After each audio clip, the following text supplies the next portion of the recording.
নমস্কাৰ crack Assam exam YouTube চেনেলৰ অন্য এটা ভিডিঅ'লৈ আপোনাক পুনৰবাৰ স্বাগতম জনাইছো।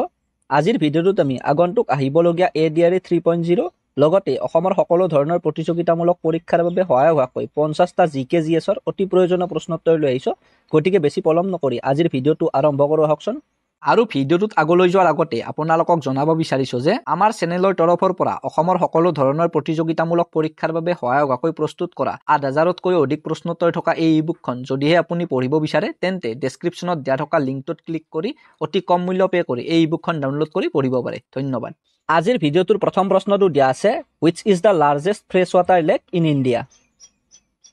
ভাৰতৰ আটাইতকৈ ডাঙৰ মিঠা পানীৰ হ্ৰদ কোনটো? ইয়াৰ শুদ্ধ উত্তৰটো হ'ব এ। ভাৰতৰ আটাইতকৈ ডাঙৰ মিঠা পানীৰ হ্ৰদটো হ'ল উলাৰ হ্ৰদ আৰু এই হ্ৰদটো ভাৰতৰ জম্মু আৰু কাশ্মীৰত অৱস্থিত। নেক্সট কুৱেশ্যনটো দিয়া আছে, which is the longest river in South India? দক্ষিণ ভাৰতৰ আটাইতকৈ দীঘল নদী কোনখন? ইয়াৰ শুদ্ধ উত্তৰটো হ'ব বি। দক্ষিণ ভাৰতৰ আটাইতকৈ দীঘল নদীখনৰ নাম হ'ল গোদাবৰী নদী। নেক্সট কুৱেশ্যনটো দিয়া আছে, which state of India is known as the tea garden of India? ভাৰতৰ কোনখন ৰাজ্যক ভাৰতৰ চাহৰ বাগিচা বুলি জনা যায়? ইয়াৰ শুদ্ধ উত্তৰটো হ'ব এ। ভাৰতৰ অসম ৰাজ্যখনক ভাৰতৰ চাহ বাগিচা বুলি জনা যায়। নেক্সট কুৱেশ্যনটো দিয়া আছে, which state of India is known as the land of temples? ভাৰতৰ কোনখন ৰাজ্যক মন্দিৰৰ দেশ বুলি জনা যায়? ইয়াৰ শুদ্ধ উত্তৰটো হ'ব বি। ভাৰতৰ তামিলনাডু ৰাজ্যখনক মন্দিৰৰ দেশ বুলি জনা যায়। নেক্সট কুৱেশ্যনটো দিয়া আছে, which Indian state is known as Scotland of the East? ভাৰতৰ কোনখন ৰাজ্যক পূবৰ স্কটলেণ্ড বুলি জনা যায়? ইয়াৰ শুদ্ধ উত্তৰটো হ'ব চি। ভাৰতৰ মেঘালয় ৰাজ্যখনক পূবৰ স্কটলেণ্ড বুলি জনা যায়। নেক্সট কুৱেশ্যনটো দিয়া আছে, which is the longest river in India? ভাৰতৰ আটাইতকৈ দীঘল নদী কোনখন? ইয়াৰ শুদ্ধ উত্তৰটো হ'ব এ। ভাৰতৰ আটাইতকৈ দীঘল নদীখনৰ নাম হ'ল গংগা নদী। নেক্সট কুৱেশ্যনটো দিয়া আছে, what is the name of the largest inland saltwater lake in India? ভাৰতৰ সৰ্ববৃহৎ আভ্যন্তৰীণ নিমখীয়া পানীৰ হ্ৰদটোৰ নাম কি? ইয়াৰ শুদ্ধ উত্তৰটো হ'ব চি। ভাৰতৰ সৰ্ববৃহৎ আভ্যন্তৰীণ নিমখীয়া পানীৰ হ্ৰদটোৰ নাম হ'ল সম্বৰ হ্ৰদ আৰু এই হ্ৰদটো ভাৰতৰ ৰাজস্থান ৰাজ্যখনত অৱস্থিত। নেক্সট কুৱেশ্যনটো দিয়া আছে, what is the southernmost point of the Indian mainland called? ভাৰতীয় মূল ভূখণ্ডৰ আটাইতকৈ দক্ষিণৰ বিন্দুটোক কি বুলি কোৱা হয়? ইয়াৰ শুদ্ধ উত্তৰটো হ'ব এ। ভাৰতীয় মূল ভূখণ্ডৰ আটাইতকৈ দক্ষিণৰ বিন্দুটোক কন্যাকুমাৰী বা কেপ কমৰিন বুলি কোৱা হয়। নেক্সট কুৱেশ্যনটো দিয়া আছে, which Indian state is known as the spice garden of India? ভাৰতৰ কোনখন ৰাজ্যক ভাৰতৰ মছলা উদ্যান বুলি জনা যায়? ইয়াৰ শুদ্ধ উত্তৰটো হ'ব বি। ভাৰতৰ কেৰালা ৰাজ্যখনক ভাৰতৰ মছলা উদ্যান বুলি জনা যায়। নেক্সট কুৱেশ্যনটো দিয়া আছে, which state in India has the largest forest area? ভাৰতৰ কোনখন ৰাজ্যত সৰ্বাধিক বনাঞ্চল আছে? ইয়াৰ শুদ্ধ উত্তৰটো হ'ব বি। ভাৰতৰ মধ্যপ্ৰদেশ ৰাজ্যখনত সৰ্বাধিক বনাঞ্চল আছে। নেক্সট কুৱেশ্যনটো দিয়া আছে, who is known as the lion of Punjab? পঞ্জাৱৰ সিংহ বুলি কোনজন ব্যক্তিক জনা যায়? ইয়াৰ শুদ্ধ উত্তৰটো হ'ব বি। লালা লাজপত ৰায়ক পঞ্জাৱৰ সিংহ বুলি জনা যায়। নেক্সট কুৱেশ্যনটো দিয়া আছে, who was the first Indian commander in chief? প্ৰথম ভাৰতীয় সেনাধ্যক্ষ কোন আছিল? ইয়াৰ শুদ্ধ উত্তৰটো হ'ব বি। প্ৰথম ভাৰতীয় সেনাধ্যক্ষগৰাকী আছিল জেনেৰেল KM কাৰিয়াপ্পা। নেক্সট কুৱেশ্যনটো দিয়া আছে, who was known as frontier Gandhi? Frontier Gandhi বুলি কাক জনা গৈছিল? ইয়াৰ শুদ্ধ উত্তৰটো হ'ব চি। খান আব্দুল গফ্ফৰ খানক ফ্ৰণ্টিয়াৰ গান্ধী বা সীমান্ত গান্ধী বুলি জনা গৈছিল। নেক্সট কুৱেশ্যনটো দিয়া আছে, who was the first Indian to go into space? মহাকাশলৈ যোৱা প্ৰথম ভাৰতীয় কোন আছিল? ইয়াৰ শুদ্ধ উত্তৰটো হ'ব এ। মহাকাশলৈ যোৱা প্ৰথমগৰাকী ভাৰতীয় আছিল ৰাকেশ শৰ্মা। নেক্সট কুৱেশ্যনটো দিয়া আছে who led the green revolution in India ভাৰতত কোনে সেউজ বিপ্লৱৰ নেতৃত্ব কৰিছিল ইয়াৰ শুদ্ধ উত্তৰটো হ'ব চি এম.এছ. স্বামীনাথনে ভাৰতত সেউজ বিপ্লৱৰ নেতৃত্ব কৰিছিল নেক্সট কুৱেশ্যনটো দিয়া আছে who was the first defence minister of India after independence স্বাধীনতাৰ পিছত ভাৰতৰ প্ৰথম প্ৰতিৰক্ষা মন্ত্ৰী কোন আছিল ইয়াৰ শুদ্ধ উত্তৰটো হ'ব এ ভাৰতবৰ্ষৰ স্বাধীনতাৰ পিছত ভাৰতৰ প্ৰথমগৰাকী প্ৰতিৰক্ষা মন্ত্ৰী আছিল চৰ্দাৰ বলদেৱ সিং নেক্সট কুৱেশ্যনটো দিয়া আছে who is the British officer responsible for the Jallianwala Bagh massacre Jallianwala Bagh হত্যাকাণ্ডৰ বাবে দায়ী ব্ৰিটিছ বিষয়াগৰাকী কোন ইয়াৰ শুদ্ধ উত্তৰটো হ'ব চি জালিয়ানৱালাবাগ হত্যাকাণ্ডৰ বাবে দায়ী ব্ৰিটিছ বিষয়াগৰাকী হ'ল জেনেৰেল ৰেজিনাল্ড ডায়াৰ নেক্সট কুৱেশ্যনটো দিয়া আছে হু কইন দ্য ৱৰ্ড সত্যাগ্ৰহ সত্যাগ্ৰহ শব্দটো কোনে উদ্ভাৱন কৰিছিল ইয়াৰ শুদ্ধ উত্তৰটো হ'ব এ মহাত্মা গান্ধীয়ে সত্যাগ্ৰহ শব্দটো উদ্ভাৱন কৰিছিল নেক্সট কুৱেশ্যনটো দিয়া আছে who was the first women prime minister of India ভাৰতৰ প্ৰথম মহিলা প্ৰধানমন্ত্ৰী কোন আছিল ইয়াৰ শুদ্ধ উত্তৰটো হ'ব এ ভাৰতৰ প্ৰথম মহিলা প্ৰধানমন্ত্ৰীগৰাকী আছিল ইন্দিৰা গান্ধী নেক্সট কুৱেশ্যনটো দিয়া আছে which two districts are connected by the Naranarayan bridge over the Brahmaputra ব্ৰহ্মপুত্ৰৰ ওপৰৰ নৰনাৰায়ণ সেতুৱে কোন দুখন জিলাক সংযোগ কৰিছে ইয়াৰ শুদ্ধ উত্তৰটো হ'ব ডি ব্ৰহ্মপুত্ৰ নদীৰ ওপৰত থকা নৰনাৰায়ণ সেতুখনে বঙাইগাঁও আৰু গোৱালপাৰা এই দুখন জিলাকে সংযোগ কৰিছে নেক্সট কুৱেশ্যনটো দিয়া আছে who led the Dandi march with Mahatma Gandhi Mahatma গান্ধীৰ সৈতে দাণ্ডি যাত্ৰাৰ নেতৃত্ব কোনে কৰিছিল ইয়াৰ শুদ্ধ উত্তৰটো হ'ব এ সৰোজিনী নাইডুৱে মহাত্মা গান্ধীৰ সৈতে দাণ্ডি যাত্ৰাৰ নেতৃত্ব কৰিছিল নেক্সট কুৱেশ্যনটো দিয়া আছে who was the founder of the Indian national Congress ভাৰতীয় জাতীয় কংগ্ৰেছৰ প্ৰতিষ্ঠাপক কোন আছিল ইয়াৰ শুদ্ধ উত্তৰটো হ'ব চি ভাৰতীয় জাতীয় কংগ্ৰেছৰ প্ৰতিষ্ঠাপকগৰাকী আছিল এলান অক্টাভিয়ান হিউম নেক্সট কুৱেশ্যনটো দিয়া আছে who was the first Indian governor general of independent India স্বাধীন ভাৰতৰ প্ৰথম ভাৰতীয় গভৰ্ণৰ জেনেৰেল কোন আছিল ইয়াৰ শুদ্ধ উত্তৰটো হ'ব চি স্বাধীন ভাৰতৰ প্ৰথম ভাৰতীয় গভৰ্ণৰ জেনেৰেল গৰাকী আছিল চক্ৰৱৰ্তী ৰাজগোপালাচাৰী নেক্সট কুৱেশ্যনটো দিয়া আছে who was the first president of India ভাৰতৰ প্ৰথম ৰাষ্ট্ৰপতি কোন আছিল ইয়াৰ শুদ্ধ উত্তৰটো হ'ব এ ভাৰতৰ প্ৰথম ৰাষ্ট্ৰপতিগৰাকী আছিল ডক্টৰ ৰাজেন্দ্ৰ প্ৰসাদ নেক্সট কুৱেশ্যনটো দিয়া আছে who was the leader of the Quit India Movement Bharat ত্যাগ আন্দোলনৰ মূল নেতা কোন আছিল ইয়াৰ শুদ্ধ উত্তৰটো হ'ব এ ভাৰত ত্যাগ আন্দোলনৰ মূল নেতা আছিল মহাত্মা গান্ধী নেক্সট কুৱেশ্যনটো দিয়া আছে the Aravalli range does not pass through which Indian state Aravalli পৰ্বতমালা কোনখন ভাৰতীয় ৰাজ্যৰ মাজেৰে পাৰ হৈ নাযায় ইয়াৰ শুদ্ধ উত্তৰটো হ'ব ডি আৰাৱলী পৰ্বতমালাখন ইয়াত দিয়া থকা অপশ্যন 4টাৰ মধ্যপ্ৰদেশ ৰাজ্যখনৰ মাজেৰে পাৰ হৈ নাযায় আৰু আৰাৱলী পৰ্বতমালাখন ভাৰতৰ মুঠ 4খন ৰাজ্যৰ মাজেৰে পাৰ হৈ যায় আৰু এই 4খন ৰাজ্য হ'ল গুজৰাট ৰাজস্থান হাৰিয়ানা আৰু দিল্লী নেক্সট কুৱেশ্যনটো দিয়া আছে which Indian river is known as the sorrow of Bihar due to its frequent floods সঘনাই বানপানী হোৱা বাবে ভাৰতৰ কোনখন নদীক বিহাৰৰ দুখ বুলি জনা যায়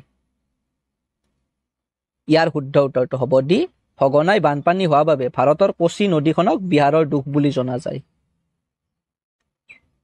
নেক্সট কুৱেশ্যনটো দিয়া আছে the Loktak lake the largest fresh water lake in north east India is situated in which state উত্তৰ পূব ভাৰতৰ সৰ্ববৃহৎ মিঠা পানীৰ হ্ৰদ লোকটক হ্ৰদ কোনখন ৰাজ্যত অৱস্থিত ইয়াৰ শুদ্ধ উত্তৰটো হ'ব এ উত্তৰ পূব ভাৰতৰ সৰ্ববৃহৎ মিঠা পানীৰ হ্ৰদ লোকটক হ্ৰদ মণিপুৰ ৰাজ্যখনত অৱস্থিত নেক্সট কুৱেশ্যনটো দিয়া আছে what is the name of the only floating national park in the world বিশ্বৰ একমাত্ৰ ভাসমান ৰাষ্ট্ৰীয় উদ্যানখনৰ নাম কি ইয়াৰ শুদ্ধ উত্তৰটো হ'ব এ বিশ্বৰ একমাত্ৰ ভাসমান ৰাষ্ট্ৰীয় উদ্যানখনৰ নাম হ'ল কেইবুল লামজাও ৰাষ্ট্ৰীয় উদ্যান নেক্সট কুৱেশ্যনটো দিয়া আছে Keibul Lamjao national park is located in which Indian state Keibul Lamjao ৰাষ্ট্ৰীয় উদ্যানখন ভাৰতৰ কোনখন ৰাজ্যত অৱস্থিত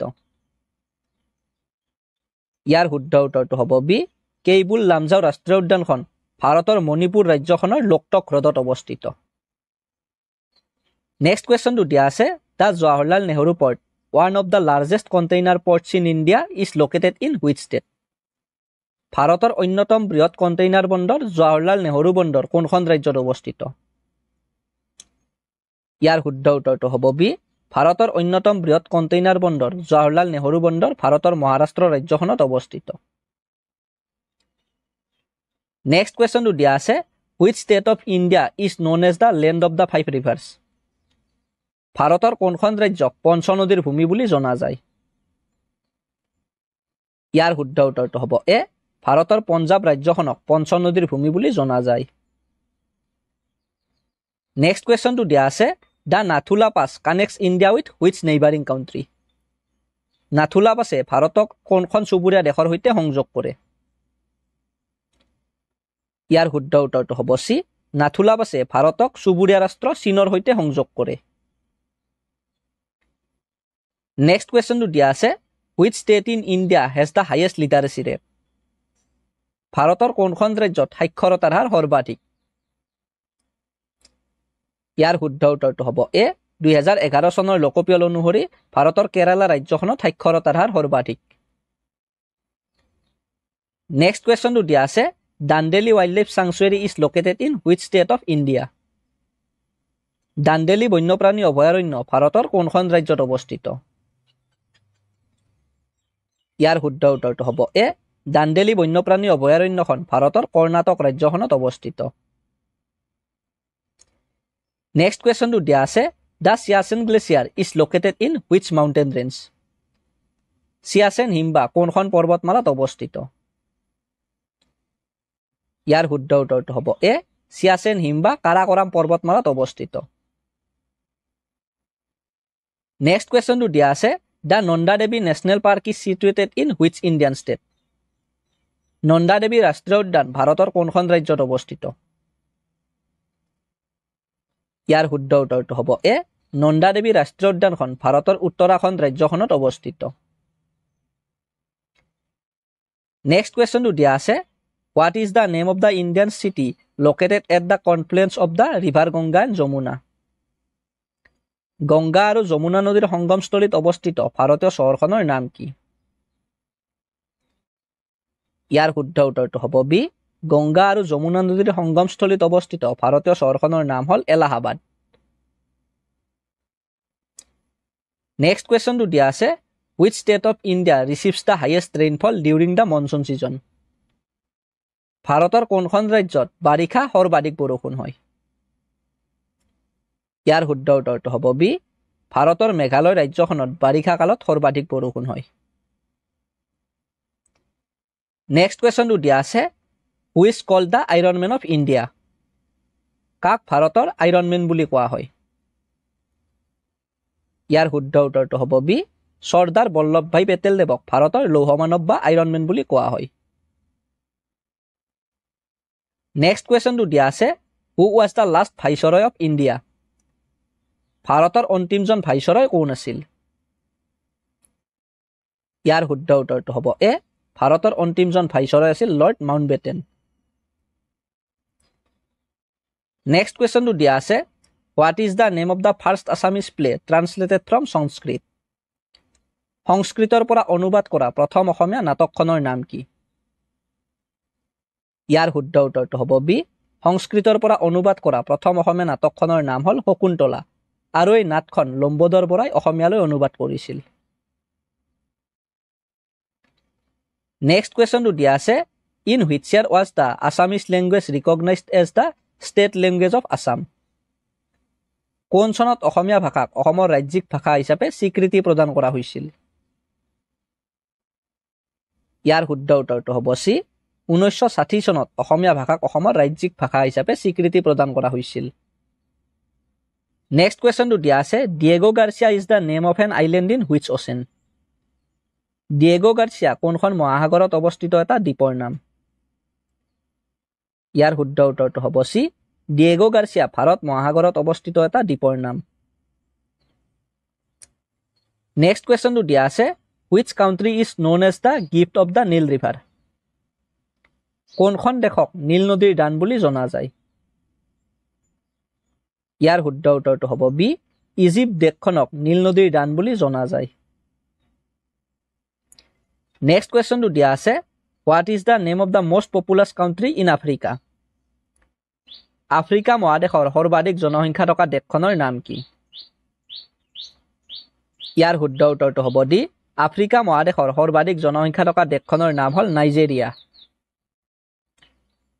নেক্সট কুৱেশ্যনটো দিয়া আছে what is the minimum voting age for citizens in India ভাৰতত নাগৰিকৰ বাবে নিৰ্ধাৰিত ভোটদানৰ ন্যূনতম বয়স কিমান